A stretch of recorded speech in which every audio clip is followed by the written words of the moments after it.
Hello students, good evening. Today in 11th class physics we are continuing our discussion on vectors. Vectors में आज की class जो है last class है and today we will be finalizing what vectors.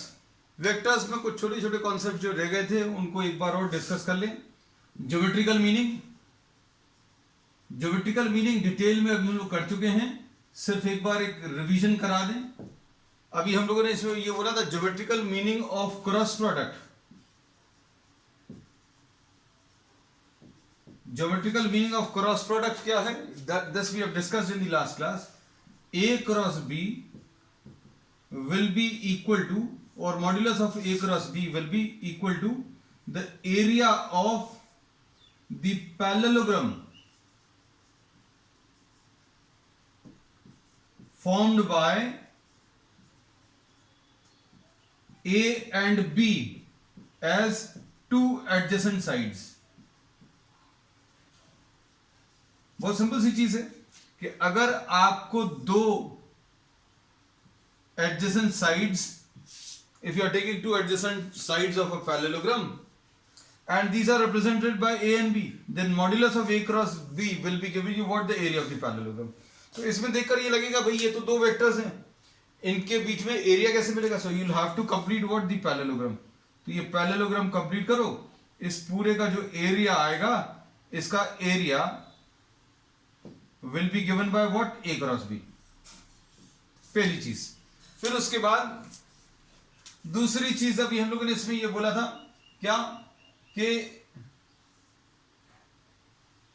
If you are forming और triangle, इससे दो vector से ट्राइंगल कैसे बना सकते हैं? भाई ये दो साइड्स हैं. अब तीसरा वाला जो रह गया है उसको अगर आप कंप्लीट कर दें तो अब हम लोग क्या बोलेंगे? Half of A cross B, half modulus of A cross B gives you what? The area of the triangle formed by A and B as the two sides. बहुत सिंपल सी चीजें बता रहे हैं बच्चों, है ना? Geometrical meaning of the cross product and dot product, this we have discussed in detail, है ना? अब इसके बाद बच्चों ध्यान से सुनना. कोई भी एक जनरल क्वाड्रिलेटरल दिया है, any general quadrilateral of any shape. अब इसमें अभी हम लोग ये बोलते हैं if the diagonals are represented by vector d1 and this is represented by d2, this diagonal is represented by d1 vector and this diagonal is represented by d2 vector, then area of the quadrilateral will be equal to half d1 cross d2. Difference देखो बच्चों, अभी आपको बहुत clear रहना चाहिए. there should be no confusion about this thing. अगर दो sides हैं तो ए क्रॉस बी ले लो. दो डायगोनल्स दिए हैं d1 और d2 तो हाफ d1 क्रॉस d2. और अगर आपको ये दो साइड्स, इसको और इसको देखकर तो कोई कंफ्यूजन नहीं होगा बिल्कुल भी, क्योंकि A cross B will be giving you what? The area of the parallelogram. इसको अगर दो पार्ट्स में डिवाइड कर दिया तो एक one of the parts, if you are drawing a diagonal then this will be dividing the parallelogram into two equal parts and one of these will be a triangle and area of the triangle will be half of this value. तो इसमें कोई confusion नहीं. बस इसमें भर याद रखना कि d1 क्रॉस d2 लिखा हुआ है और हाफ लगा हुआ है और क्वाड्रिलेटरल है, मतलब ये d1 और d2 डायगोनल्स हैं, ठीक है? These are not the sides. तो ये अभी हम लोगों ने geometrical meaning of cross product लिया.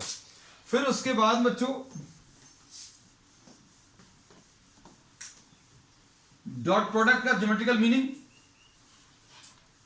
इन्हीं को अभी हम लोग आगे भी बढ़ाएंगे. आज देखना, सपोज फॉर एग्जाम्पल आपको ये ए वेक्टर है और ये बी वेक्टर है और ये इसमें थीटा है. अब नेक्स्ट अभी हम लोग ले रहे हैं geometrical meaning of the dot product. इसमें अभी हम लोग ये बोलते हैं कि A dot B will be equal to magnitude of A into magnitude of B into cos theta. अब इसके बाद इसमें देखना, इसमें A cos theta into B ऐसा लिख सकते हैं। ए कॉस थीटा क्या चीज रहेगा? A cos theta, this we have discussed in the previous class, लेकिन आज अभी हम थोड़ा सा शॉर्ट में और बता दें कि भाई ये प्रोजेक्शन का मतलब, geometrical meaning of dot product में अभी हम लोग प्रोजेक्शन पढ़ेंगे, है ना। तो प्रोजेक्शन क्या होता है बच्चों? किसी एक वेक्टर से किसी एक वेक्टर की शैडो अगर आप दूसरे वेक्टर के ऊपर ले लें, किसी एक वेक्टर के ऊपर दूसरे वेक्टर की शैडो ले लें, तो भाई अगर आपको इसके ऊपर शैडो लेनी है, बी के ऊपर शैडो लेनी है, तो बी के परपेंडिकुलर डायरेक्शन में लाइट गिराइए। बी के परपेंडिकुलर डायरेक्शन में अगर आप लाइट को गिराएंगे तो इतने हिस्से में, अभी हम लोग बोलेंगे for this much portion you will be having what, the shadow. ये वाला जो हिस्सा रहेगा, this will be the region of geometrical shadow. Imagine करना बच्चों, ये तो इमेजिन कर सकते हैं भाई शैडो कैसे बनती है जहां पर लाइट नहीं आ रही। अगर आपने ये ए वेक्टर लिया और ऊपर से अगर आपने बी वेक्टर के ऊपर परपेंडिकुलर डायरेक्शन में लाइट गिराई, शैडो जिसके ऊपर लेना है उसके ऊपर परपेंडिकुलर डायरेक्शन में लाइट लेना, इंक्लाइन मत लेना। जैसे सपोज फॉर एग्जांपल इसके ऊपर शैडो लेना है, और किसका शैडो लेना बच्चों? इसका शैडो लेना है, तो आपको ऐसी कुछ लाइट गिरानी पड़ेगी। तो ये जो आएगा इसमें अभी हम लोग बोलेंगे इधर तो लाइट आएगी, इधर भी लाइट आएगी, ये शैडो वाला रीजन रहेगा। ये शैडो जो है, this is termed as the projection. So this is the projection और the shadow of this along this. तो अब हम लोग इसमें क्या कह सकते हैं, देखना।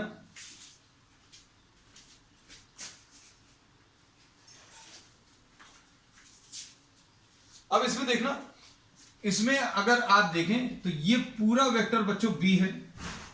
ये वाला अगर आप निकालोगे तो cos थीटा की मदद से निकाल सकते हैं। cos theta, this is O, this is A, this is M। तो cos थीटा कितना आ जाएगा बच्चों? OM base upon hypotenuse, base upon hypotenuse. तो OM जो शैडो की लेंथ थी वो कितनी आ गई बच्चों? OM will be A cos theta. तो अब इसमें ये याद रखना, देखो कैसा, A dot B will be equal to, A dot B लेने का तरीका क्या है, इसको क्या बोलेंगे अभी हम लोग? Projection of A।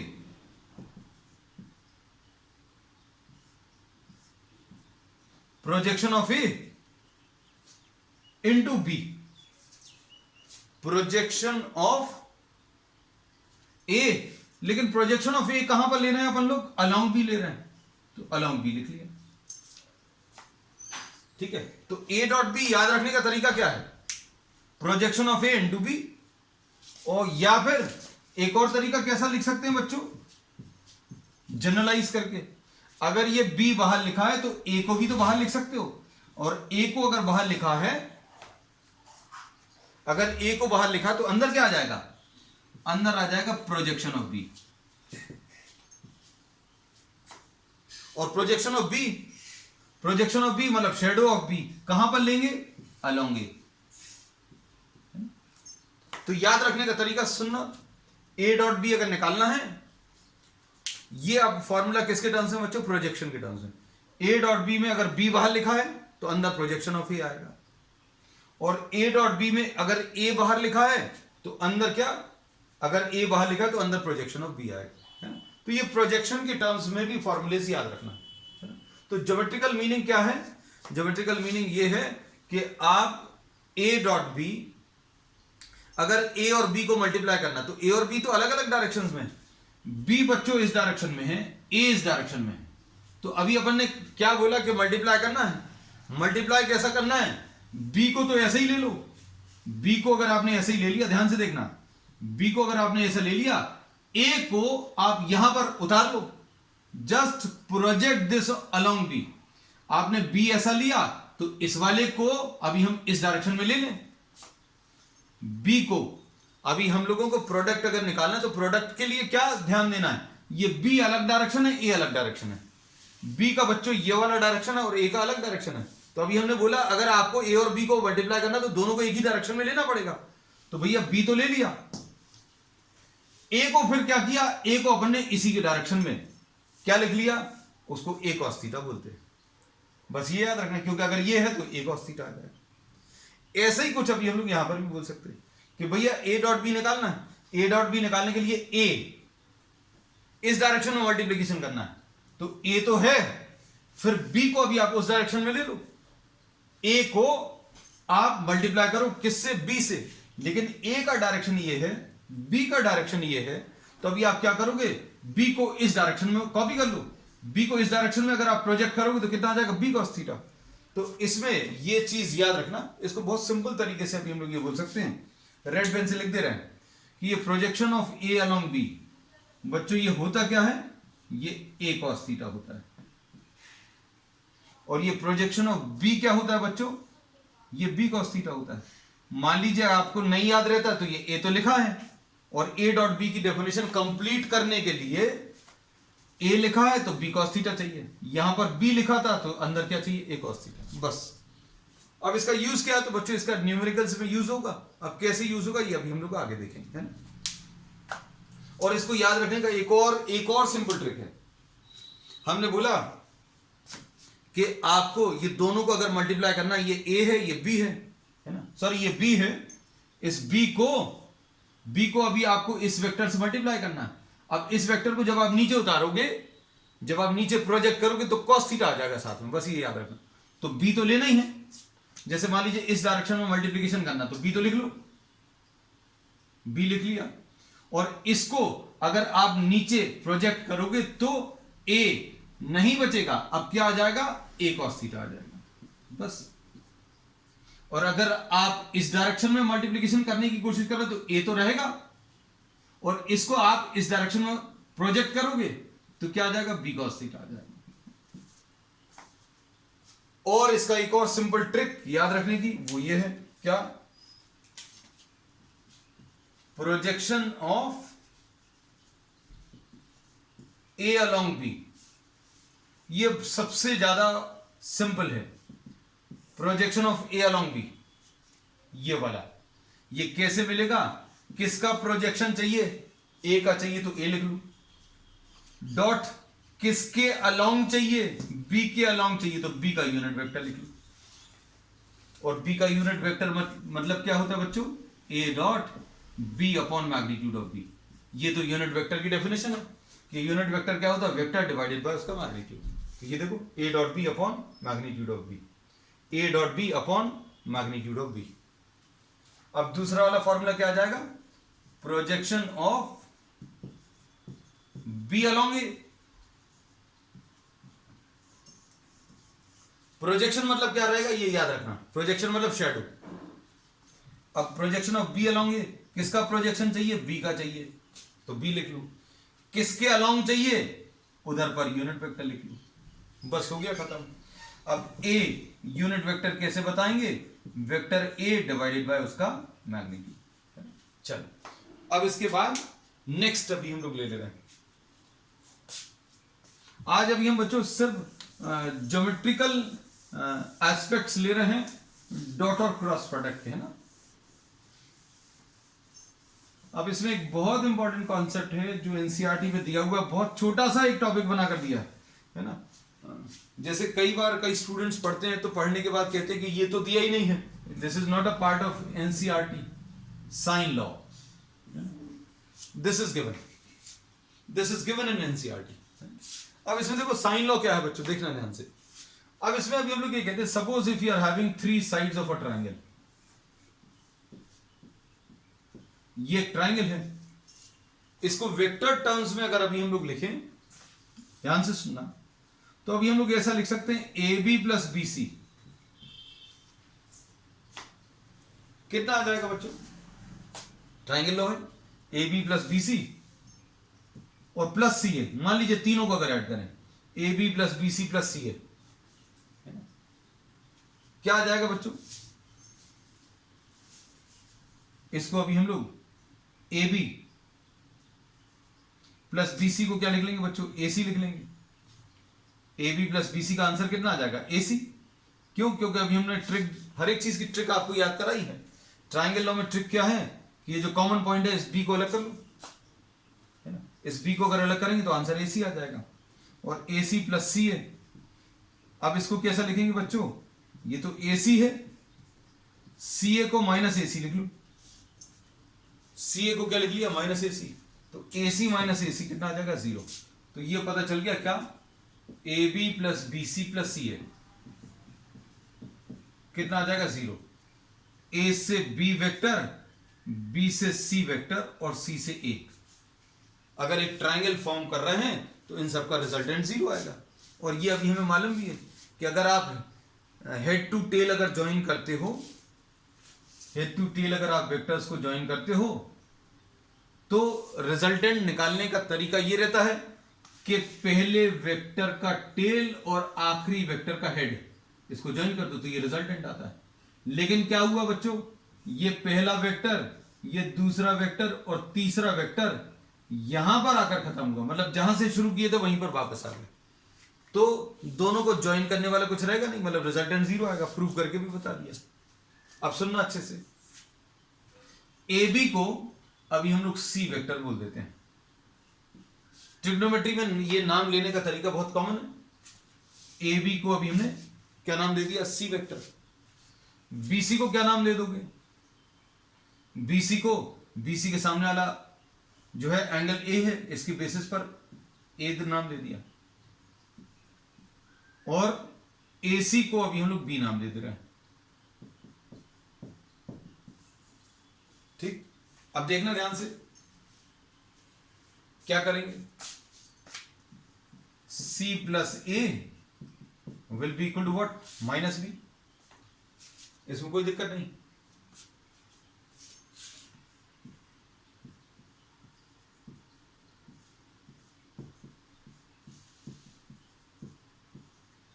इसका इसी के साथ अगर प्रोडक्ट करें तो c प्लस ए की वैल्यू कितनी है बच्चों, माइनस बी। क्रॉस लगा है बीच में, और c प्लस ए की वैल्यू फिर से कितनी, माइनस बी। किसी वेक्टर का खुद के साथ, किसी वेक्टर का खुद के साथ क्रॉस प्रोडक्ट बच्चों कितना आता है, 0 आता है। यह भी पढ़ा हुआ है।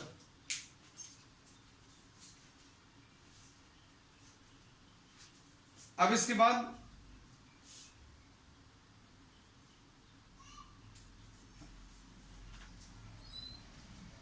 देखना, ब्रैकेट्स अगर ओपन करें, C क्रॉस C आएगा प्लस, एक मिनट,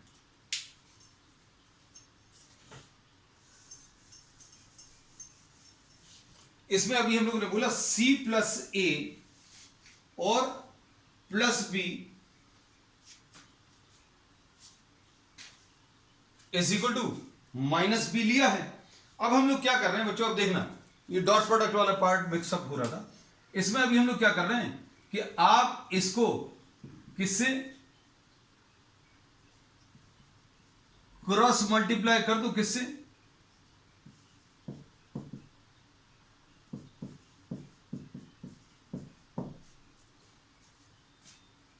बी से, बी से कर दें तो क्या आ जाएगा, ये है वही चीज, एक्चुअली वही सब कुछ लिखा हुआ है। अभी जो अभी हम लोगों ने पहले लिखा था उसको भी कंटिन्यू कर सकते थे, C प्लस ए क्रॉस C प्लस ए, लेकिन ये अप्रोच अभी हमें लगा थोड़ा सा तुम लोगों को मुश्किल जाएगा, इसलिए अभी हमने इसको अलग कर दिया, इसकी जगह B लिख दिया। अब देखो ये कितना आएगा, C cross B plus A cross B will be equal to B cross B। बच्चों कितना आ जाएगा, B क्रॉस B बच्चों 0 आ जाएगा। अब इसमें क्या लिख सकते हैं, C cross B will be equal to minus of A cross B, ऐसा लिख सकते हैं। इसको उस तरफ ट्रांसफर कर दिया। अब इसमें क्या लिखेंगे, C cross B will be equal to minus of minus B cross A। इसमें क्या किया, हमें ये मालूम है कम्यूटेटिव लॉ तो फॉलो नहीं करता, ए क्रॉस बी और बी क्रॉस ए में रिलेशन क्या है, ए क्रॉस बी लिखा है, बी क्रॉस ए लिखना तो माइनस साइन लगा। अब कितना बचेगा देखो, C cross B will be equal to B cross A, मतलब ये दो प्रोडक्ट्स बराबर हैं, सी क्रॉस बी और बी क्रॉस ए बराबर है। अब इसका मतलब क्या है, इसका मतलब यह है कि magnitude of C cross B will be equal to magnitude of B cross A. Magnitude के टर्म्स में बात कर लेते हैं, क्योंकि हमें डायरेक्शन से कोई मतलब नहीं, we are trying to derive a result of trigonometry. अब ये क्या होता है, ये देखो, ये होता है C into B into sine theta, C into B into sine theta, theta is the angle between C and B, C और बी के बीच में एंगल, सी और बी के बीच में है ना, तो सी और बी के बीच में एंगल बच्चों कितना है, ये सी और बी के बीच में एंगल कितना है, ए नहीं है, क्योंकि सी और बी के बीच में एंगल तो आप तब लेते हो जब दोनों vectors tail to tail join हो। डॉट प्रोडक्ट और क्रॉस प्रोडक्ट में अभी हमने आपको यह बताया है कि एंगल तो तभी बता पाएंगे जब दोनों vector tail to tail join हो, है ना। तो हम लोग क्या बोलेंगे बच्चों, अगर इसको ए बोला है, इस एंगल को अगर आपने ए बोला है, तो ये सी और बी के बीच में अगर एंगल बताना है तो आप इसको आगे बढ़ा लो, किसको आगे बढ़ा लो, बी को आगे बढ़ा लो, तो बी को आगे बढ़ा लिया, तो अब इधर ये सी वेक्टर है, ये बी वेक्टर है, इन दोनों के बीच में एंगल बताना है, तो बच्चों ये पाई माइनस ए आएगा, पाई माइनस ए यानी 180 माइनस ए, तो ये आ जाएगा बच्चों 180 माइनस ए। ये रेड पेन से लिख दिया क्योंकि ये इंपॉर्टेंट है, यहीं पर बच्चे गलती करते हैं। अब बी और ए में, बी और ए के बारे में क्या बोलेंगे, तो बी और ए के बारे में क्या बोलेंगे, देखो, this will be equal to B into A into sine, B into A into sine, sine of the angle between B and A. B और ए के बीच में एंगल कितना है, तो बी और ए के बीच में देखने पर एंगल सी दिख रहा है, लेकिन नहीं होगा, क्यों नहीं होगा, क्योंकि यहां पर इस पॉइंट पर इसका तो टेल है लेकिन इसका हेड है, तो अभी आप क्या करो, इसको आगे बढ़ा दो, ये एंगल अगर ए है तो ये ए को आपने आगे बढ़ाया है, इसकी टेल और इसकी टेल दोनों एक जगह पर आ गई, तो ये कितना आ गया बच्चों, पाई माइनस सी, है ना। तो ए और बी के बीच में एंगल बच्चों कितनी आ जाएगी, 180 माइनस सी। बस अब इसके बाद क्या करेंगे, इसमें क्या क्या चीज कैंसिल हो जाएगी बच्चों, बी और बी कैंसिल होगा, और ये C sine A will be equal to A sine C, क्योंकि साइन 180 माइनस थीटा अभी हम मैथमेटिकल टूल्स में आपको पढ़ा चुके हैं, sine 180 minus theta is equal to sine theta, मतलब 180 माइनस ए लिखा तो साइन ए लिख लेना, 180 माइनस सी लिखा तो साइन सी लिख लेना। अब इसके बेसिस पर क्या बोलेंगे बच्चों, A upon sine A will be equal to what, C upon sine C. अब देखना इसमें किया क्या है, तो अभी हम आपको रिपीट करते हैं। अभी हमने ये बोला कि मेन स्टेप इसकी ये है कि किसी भी ट्राइंगल में तीनों साइड्स अगर एक ही ऑर्डर में ले लिया, ए बी और सी, तो ए प्लस बी प्लस सी की वैल्यू 0 आती है। ये अभी हमने प्रूव करके दिखा दी, है ना। इसको प्रूव करने की भी जरूरत नहीं है। अब इसमें क्या करें, C plus A equal to minus B. अब जो एक सिंगल वेक्टर यहां पर लिखा हुआ है उससे आप दोनों तरफ मल्टीप्लाई कर दो। क्यों मल्टीप्लाई करना है, बी से अगर मल्टीप्लाई करेंगे तो ये बी क्रॉस बी की वैल्यू 0 आ जाएगी, और इसको सॉल्व कर लेना। अब यही चीज जो अभी हमने अप्लाई करी है बच्चों, किसके साथ, सी और ए में से बी को उधर ले गए थे। अब हम क्या कर रहे हैं, सिर्फ आपको रिवाइज कराने के हिसाब से, सिर्फ रिवाइज कराने के हिसाब से अब हम सी को उधर ले जा रहे हैं, A plus B is equal to what, minus C. अब क्या करें, दोनों तरफ किससे मल्टीप्लाई कर लें, जो यहां पर है, तो a plus B cross C will be equal to minus C cross C. दोनों तरफ किसका मल्टीप्लीकेशन कर दिया बच्चों, सी का, हो गया। तो ये कितना आ जाएगा, a cross C plus B cross C will be equal to 0। मतलब क्या आ जाएगा, a cross C will be equal to minus C cross B. इसमें कोई दिक्कत नहीं होगी। सॉरी, हम गलत लिख दिए हैं, minus B cross C, B cross C को साइड लेकर। अब इसके बाद क्या करोगे, A cross C will be equal to C cross B, ऐसा कुछ आ जाएगा। माइनस साइन अलग कर देंगे तो क्या होगा, ये इंटरचेंज हो जाएगा। अब क्या करोगे,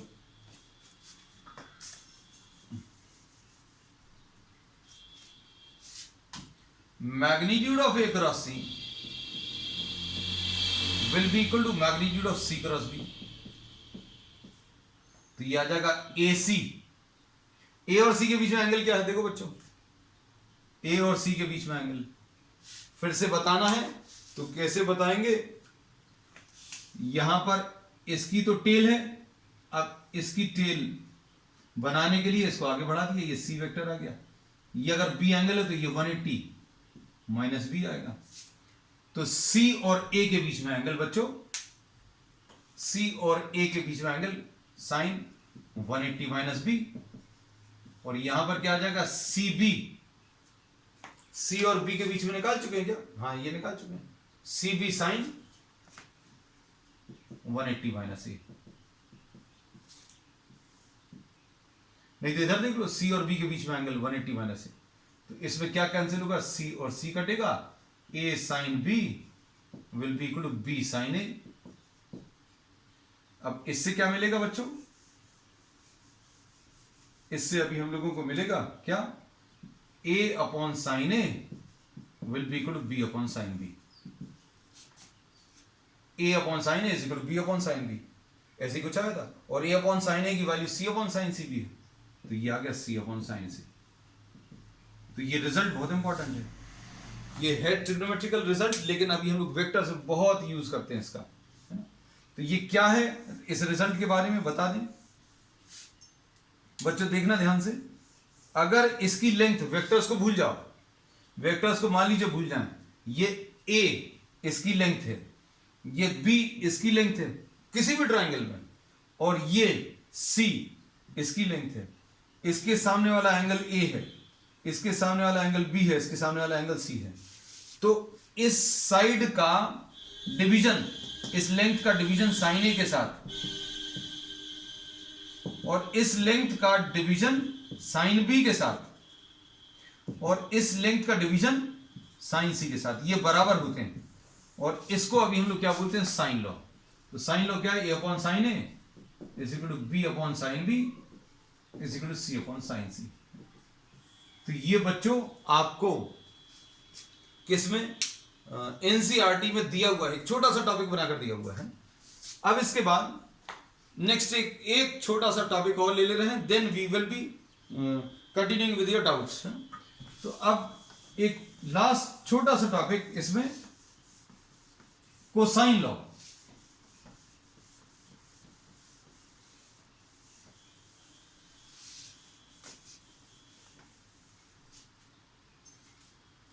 कोसाइन लॉ में बच्चों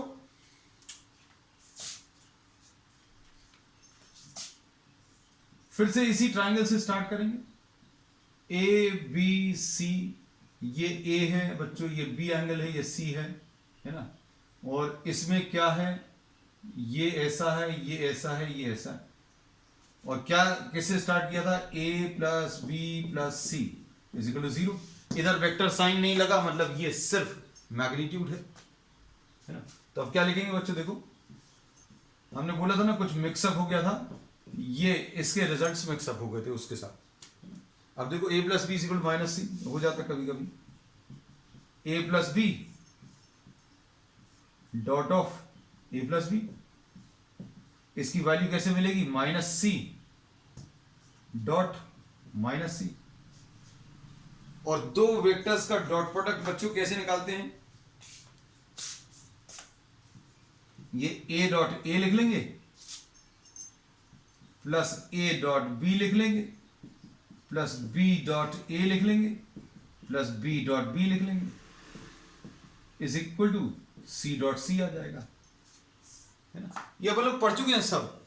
इसको अभी हम लोग डायरेक्टली ए स्क्वायर लिख सकते हैं। इसको क्या लिख सकते हैं, ए बी कॉस थीटा इसको अभी हम ट्वाइस ए डॉट बी लिख दे रहे हैं। अभी सॉल्व करेंगे इसको क्या लिख सकते हैं, बी स्क्वायर, और इसको क्या लिखिएगा, सी स्क्वायर। अब इसमें देखो ध्यान से क्या आएगा, a square plus b square plus 2 a into B into cos, cos of the angle between a and b. A और बी के बीच का एंगल बच्चों, ए और बी के बीच का एंगल कितना है, कहां गया, ए वेक्टर और बी वेक्टर, तो तुरंत बोलोगे सी, तो बच्चों सी नहीं है। यहां पर इस पॉइंट पर देखो, इसका तो टेल है लेकिन इसका हेड है, इसको आगे बढ़ा लो, आगे बढ़ा लिया, ये एंगल कितना आ जाएगा, ये 180 माइनस सी आएगा। तो ए और बी के बीच में एंगल बच्चों कितना आ जाएगा, कॉस 180 माइनस सी। ये बड़ा सी लिखना इज इक्वल टू, क्योंकि बड़ा सी एंगल है और छोटा सी जो है लेंथ ऑफ द साइड है, छोटा सी यानी लेंथ ऑफ द साइड, और ये बड़ा वाला सी एंगल। अभी कितना आ जाएगा, ए स्क्वायर प्लस बी स्क्वायर, ये भी अभी हम बता चुके हैं। कॉस 180 माइनस थीटा अगर लिखा है तो ये माइनस कॉस थीटा होता है, तो ये माइनस 2ab कॉस सी होगा is equal to c square. अब देखो, a square plus b square minus c square is equal to 2ab cos c, ऐसा कुछ आएगा। तो कॉस सी की वैल्यू बच्चों कितनी आ जाएगी, a square plus b square minus c square upon 2ab। ये कोसाइन लॉ है। कॉस किसी भी एंगल का चाहिए, जैसे कॉस सी चाहिए, तो उसमें किस किस चीज की जरूरत है, तीनों साइड्स की जरूरत है। देखो ध्यान से, अगर आपको सी वाला एंगल निकालना है, ये वाला एंगल निकालना है, तो ए स्क्वायर प्लस बी स्क्वायर चाहिए, और जो एंगल निकालना है उसके सामने वाला साइड एक बार यूज होगा बस। अगर सी है तो सी पूरे रिलेशन में एक ही बार आ रहा है, और वो माइनस में आ रहा है। याद रखने की ट्रिक्स बता रहे हैं अभी हम, देखो अभी आप ही लोग बता दोगे। और जो स्क्वायर करके ऊपर लिखा है उसी का डबल ए बी नीचे लिखा है। अब देखना ध्यान से, अब हम तुम्हें ट्रिग्नोमेट्री का कोई और रिजल्ट बनाने को बोले तो बना सकते हो, आसानी से बना सकते हो। क्या, कॉस ए अगर बोलेंगे बच्चों, कॉस ए, तो हमने बोला सी था तो सिर्फ सी एक ही बार आया, ए अगर है तो बच्चों ए एक ही बार आएगा माइनस ए स्क्वायर। बाकी सब जगह क्या आएगा, अगर सी है तो ए और बी, तो मतलब अगर ए है तो यहां पर क्या आएगा, B square plus c square, और जो ऊपर लिखा है वही नीचे आ जाएगा। दोनों को कंपेयर करो, देखकर पता चल जाएगा आप परफेक्टली बिल्कुल सही लिख रहे हो। अब ऐसे ही अभी हम लोग क्या कर सकते हैं, कॉस बी लिख सकते हैं। तो कॉस बी की वैल्यू बच्चों कितनी आ जाएगी, कॉस बी और लिख लें, and that will be the final result required. Cos B कितना आएगा, जैसा अभी हमने याद कराया वैसा अगर आप याद रखोगे, वैसा लिखोगे तो कहीं दिक्कत नहीं जाएगी। बी अगर निकाल रहे हैं तो इधर बी सिर्फ माइनस में आएगा बस। अगर बी आ गया तो क्या बचा, उसका स्क्वायर लिख लो, a square plus c square, और जो ऊपर लिखा वही नीचे लिख लो। So this is the result. So this nearly completes what this syllabus what is required from 11th point of view for vectors, है ना. And we will be continuing with some more problems on the next term. After completing the theory, we will be starting the problems from different competitive exams and the problems from NCERT on the next term. That's all for today.